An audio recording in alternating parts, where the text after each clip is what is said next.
agar sizda tizada og'riq bo'lsa, agar tizingiz shishgan bo'lsa, aptekaga yugurib shoshmang. Mana karamni qo'ying, asalni surang, bo'ldi. Bunda falgonga qo'yib zo'r ketadi.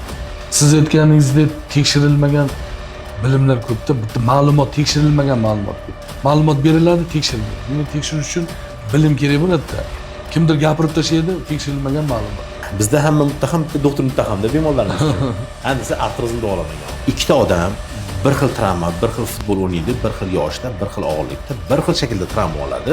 Lekin mana bu 2 oyda tuzalib, sog'lom bo'lib yuradi. Mana bu hali 1 yil bo'ldi, hech tuzalmayapti-da. Aholimizni 51% ortiqcha vazndan aziyat chekadi. 27% aholimiz semizlikdan aziyat chekadi.